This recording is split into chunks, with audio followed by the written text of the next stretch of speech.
Hello and welcome to today's lecture. So, we will continue from where we left off in last lecture. We were discussing we had discussed the relative advantages and disadvantages of computing metrics of mean, median and mode, and then we went on to starting to discuss ways and means of quantifying the dispersion in the extent of dispersion in the data. So, just a quick recap between mean, median and mode. So, as you know, mean is much more sensitive to the presence of outliers in the data. Mode is of course not sensitive, median is also not sensitive. Mode is primarily used while describing large sets of data, while mean and median can be used for describing both small and large sets of data, right. So, but as we discussed that if you have a population like this, so this is x and this is your frequency. So, just computing one value as mean or median or mode is not sufficient.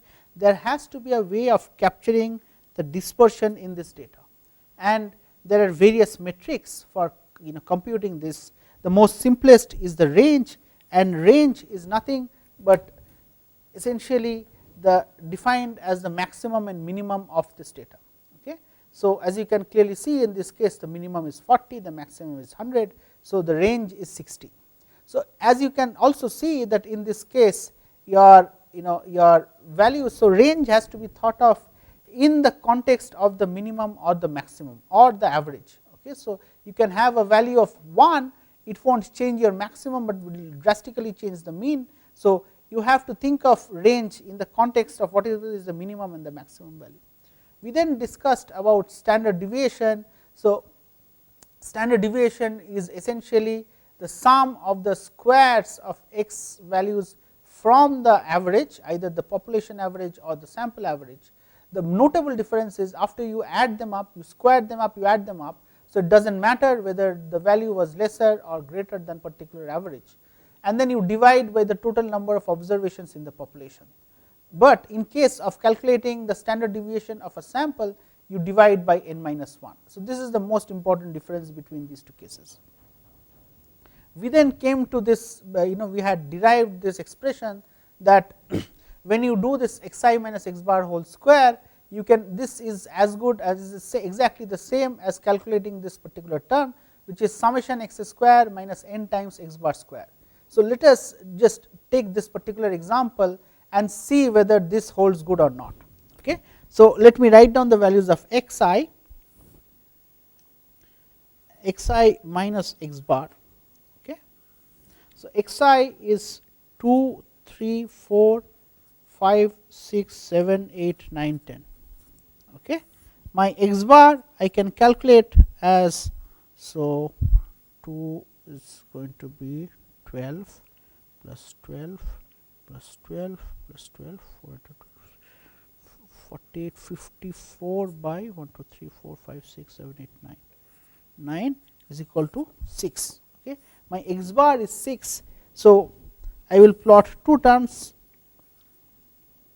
x square and maybe xi minus x bar whole square. Okay.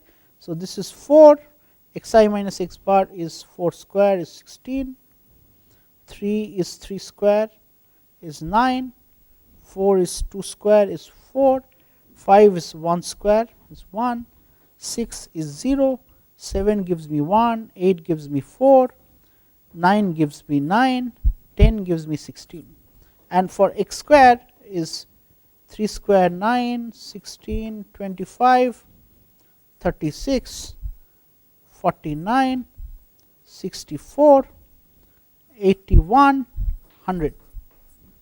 Okay. So, I have to add up all these x bar squares. So, let us see what this gives us.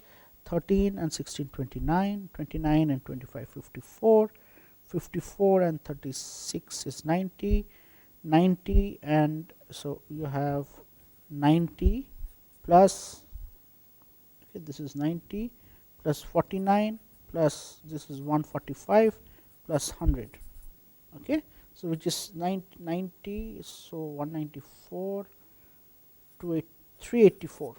So, summation x square. So, summation x square is roughly 384, and summation xi minus x bar whole square is 25 plus 4 25 plus 4 29 30 31 plus 35 9 44 60. Okay. So, I know this value. So, let me again write it down here. My x square is 384 and my summation xi minus x bar whole square is 60. Okay. So, this is 60. Now, summation x square minus n times x square average is equal to 384 minus total number is 9 into x bar is 6 so square. So, 36 and 9. So, 36 into 9. So, 36 into 9 is 9 6 54 324. So, this is 384 minus 324 is equal to 60. So, just this and this is the same. We have confirmed these two values are the same. Now, of course, when you are doing it by hand, it does not have any value in doing this. In that case, doing the x pi minus x bar route is easier, but in while you are doing these calculations in a computer by writing a program, this is much more advantageous. Okay. So, we then discussed about transformations. So, we had come. So, if you have y is equal to a x, then you can have s y will simply be a times s x. If you have y is equal to c plus x, s y is simply equal to s x, and in the general case when y is equal to c plus a x, s y will still be equal to a s x. So, bottom line is when you have a prefactor which multiplies your variable x to generate your variable y, then that also gets reflected in the standard deviation calculation. But when you have a constant being added, it has no contribution to the variation. So, let us think of the practical significance of your data, of what the standard deviation tells us. Okay. And that brings us, so let us say if this is your data, okay, x and frequency. Okay. So, we want to know, so let us just say that this is your mean and you have a standard deviation. Okay. So, let us say this may be your standard deviation. Okay. So, we want to know what this standard deviation conveys. So, one theorem I will turn to, it is very important, it is Chebyshev's theorem. So, what it states, given a number k greater than 1 and a set of n measurements, at least 1 minus 1 by k square of the measurements will lie within k standard deviations of their mean. So, what it tells us is if you have mu, okay, or if you have x bar as your mean, then x bar plus minus 1 times mu. So, if n is or plus minus 2 times standard deviation will contain how much of the population? 1 minus 1 by 2 square is equal to 3/4. So, 75% of the population will lie between x bar minus 2 mu and x bar plus 2 mu. 75% of the population will lie between x bar minus 2, sorry, this is sigma 2s. So, this is just a standard deviation s. Okay.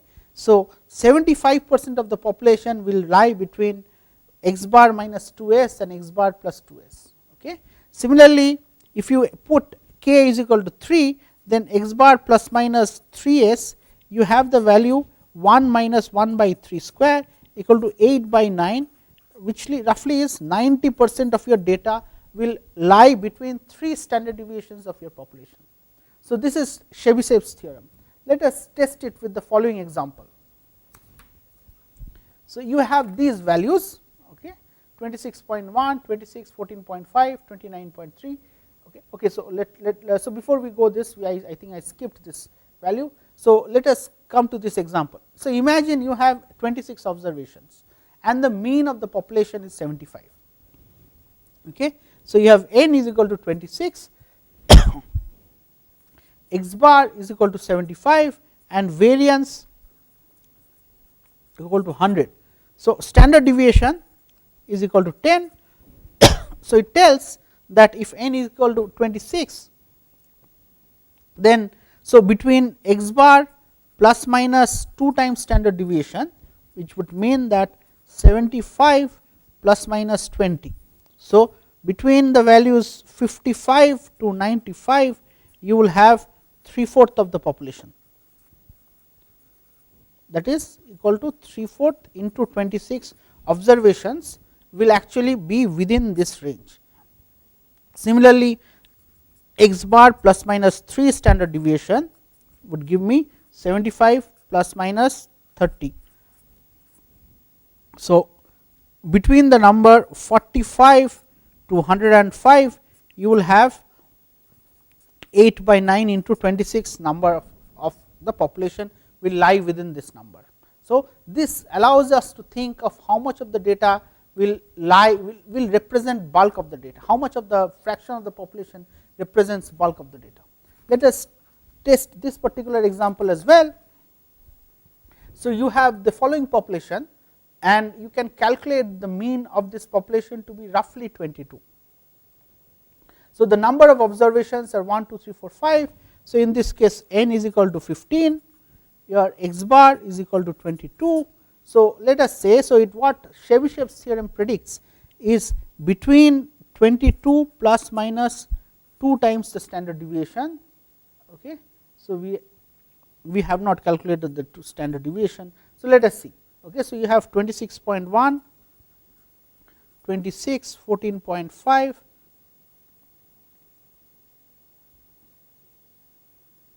okay. So, we have to calculate the standard of deviation for this particular problem. I will leave it to you to do it, but you can test. So, you can find out. So, you calculate the standard deviation, step 1, calculate x bar plus minus 2 times standard deviation and check. So, this is my, and step 3, check if this theorem is true.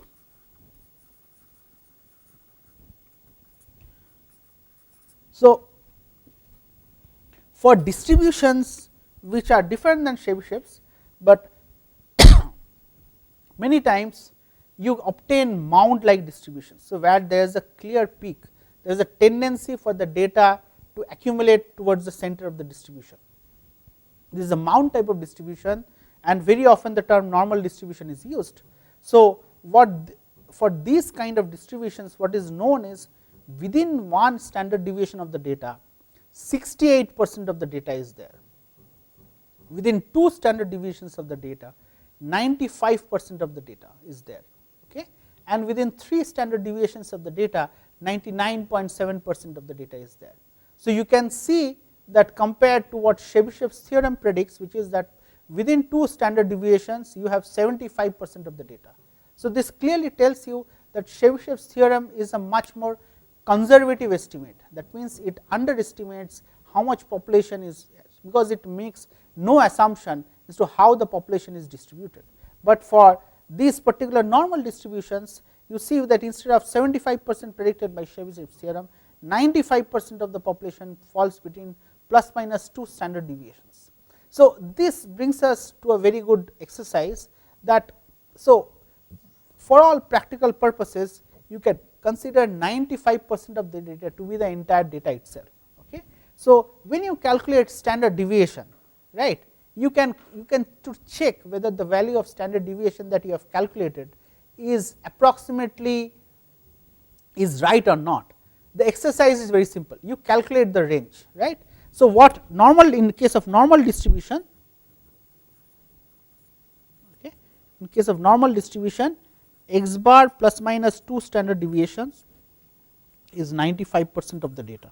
So, which we can approximate as 100%. So, if this is 100% of the data, that means the difference. So, x bar plus minus 2 standard deviation will simply be is equal to the range. So, the range will give me the 2 extremes. So, this would mean that roughly my 4th standard deviation is equal to the range. Okay. So, that is a very easy way to test. So, let us take the following example. Let us say if you have 5, 7, 1, 3, 4, right.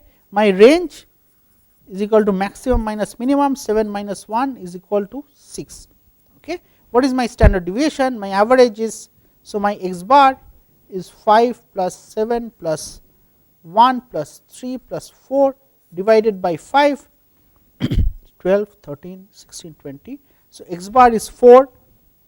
So, my standard deviation is equal to square root of, so 5 minus 4 1 square plus 7 minus 4 3 square plus 1 minus 4 3 square plus 3 minus 4 1 square plus 4 minus 4 0 square, right.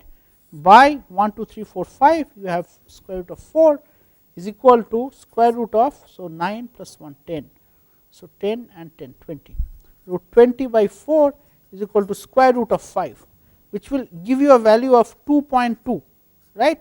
So, your range is 6, your standard deviation is 2.2, that means that 2.2 into 4 is 8, they are comparable. So, you know that this kind of is probably right, okay.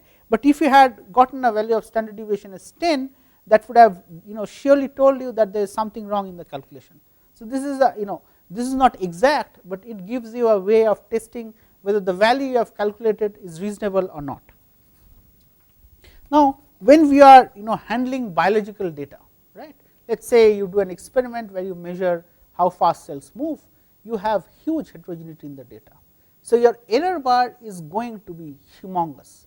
So, one way of reducing this error bar, of plotting the error bar, is not by plotting the standard of deviation, but by plotting the standard error of the mean, and the standard error of the mean is defined by sigma m is equal to sigma m by root of n.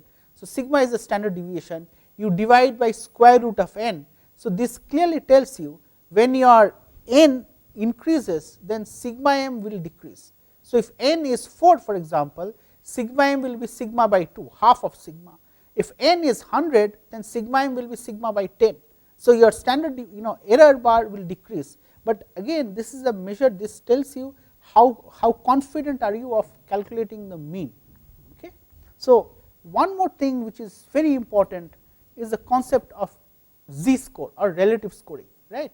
Imagine a class of students have taken an exam, and always you want to know how you are positioned with respect to the entire population, or how you have performed relative to how the class has performed.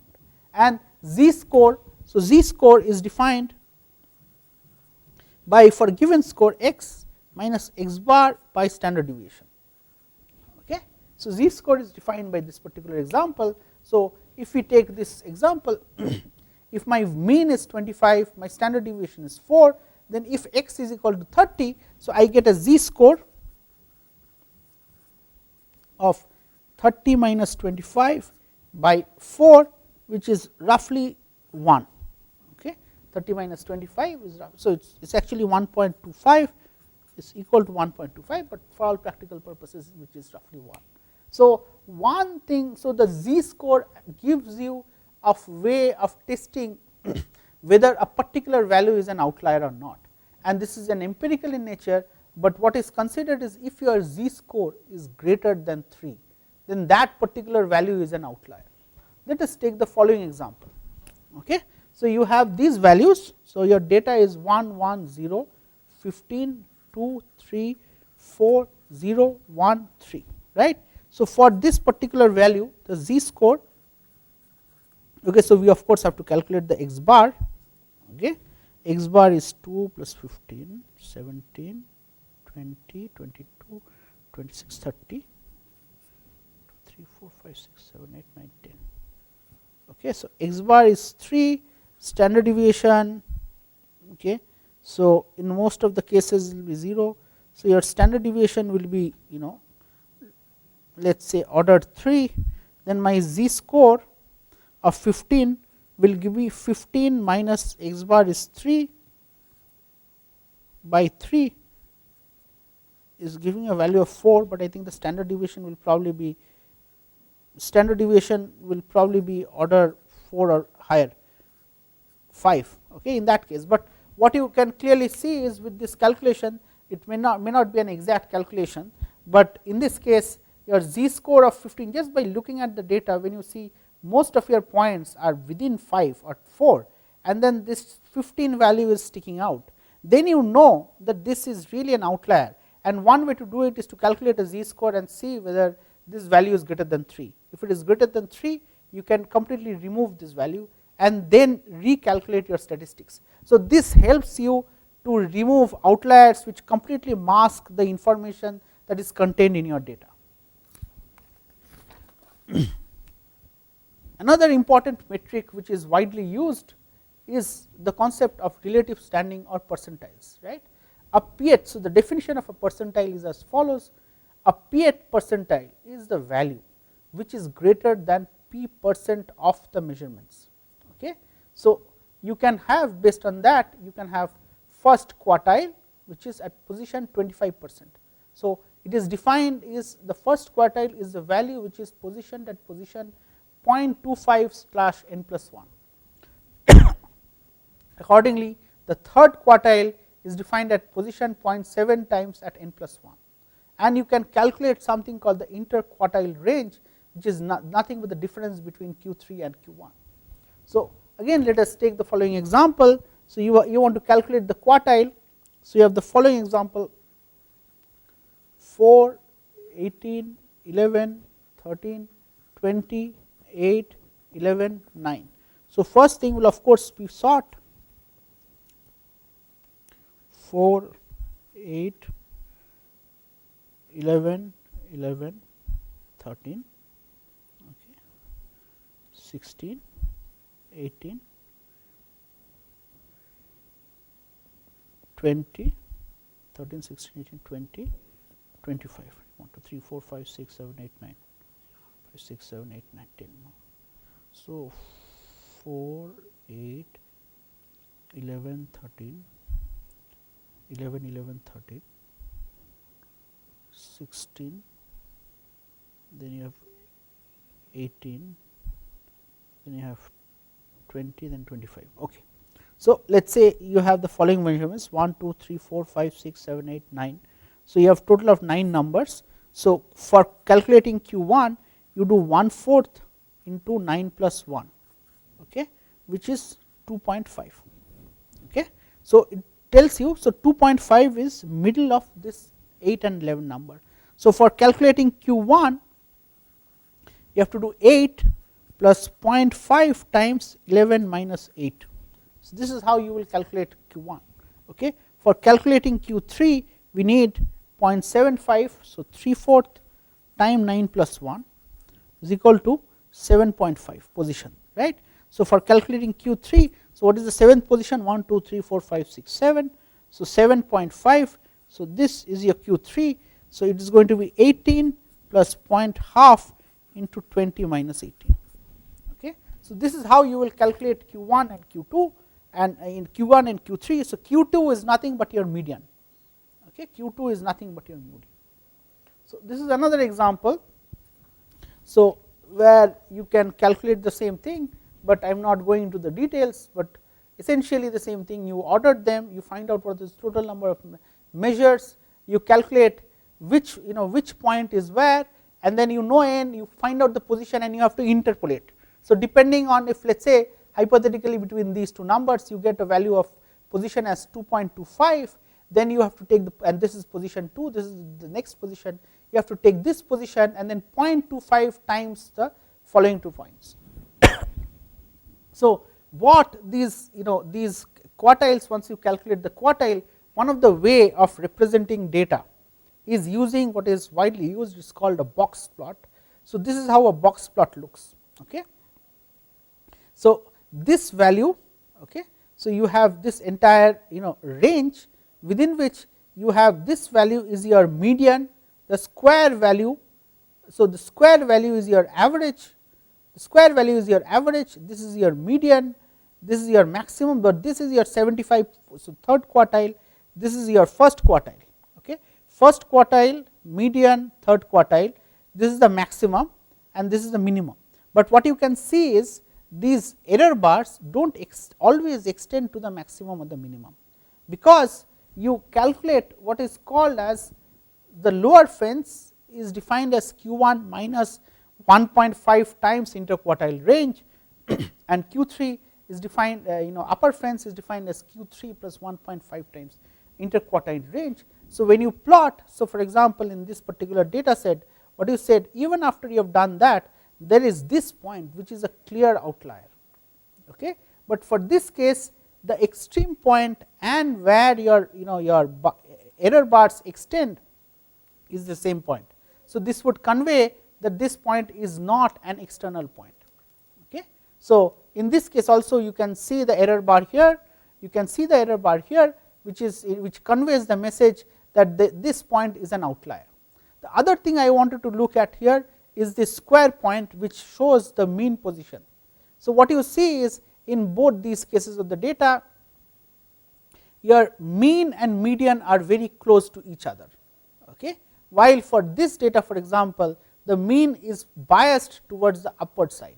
So, this would mean that you have less number of values which populate this portion of the data and greater number of values which populate this portion of data, because of which this is higher.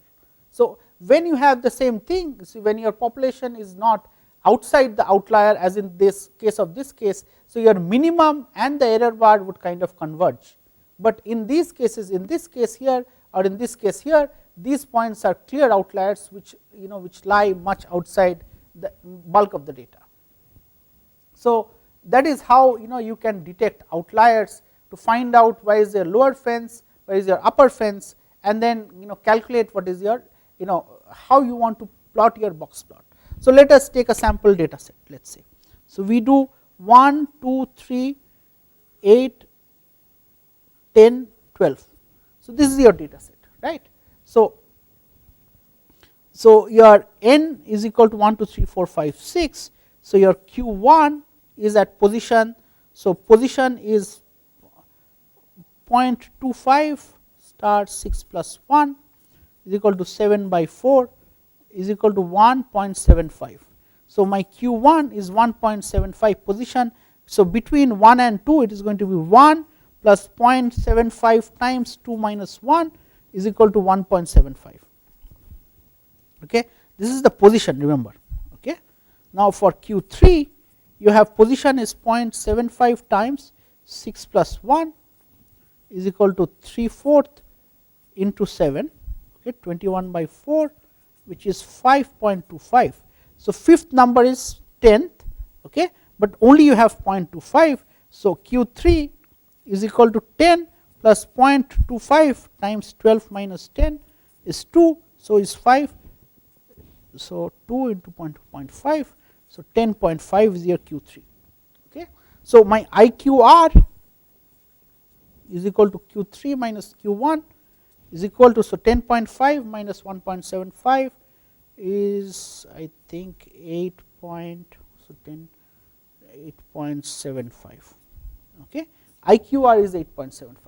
So, as per this, my lower fence has to be Q1 minus 1.5 times IQR, right. So, my lower fence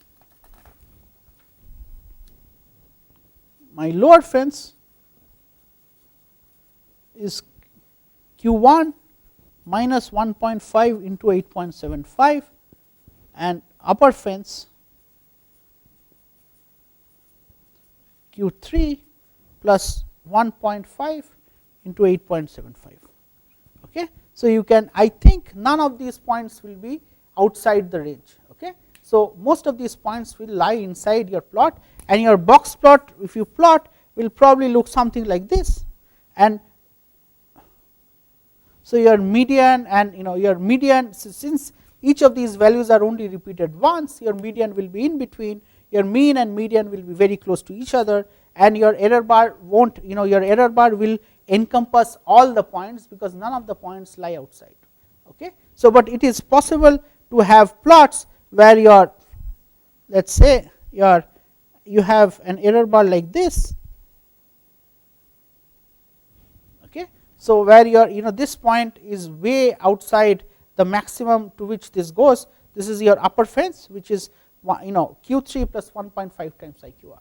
With that, I complete here. So, essentially we have discussed how to calculate standard deviation, and then from that how can you, based on mean and standard deviation, how to get an idea of how much of the population lies in the bulk and how much of these points are outliers. So, using z-score you can get an idea of which point is an outlier, and using box plot you can represent the whole data to show how it looks. So, it of course conveys the message which of these points are outliers or not.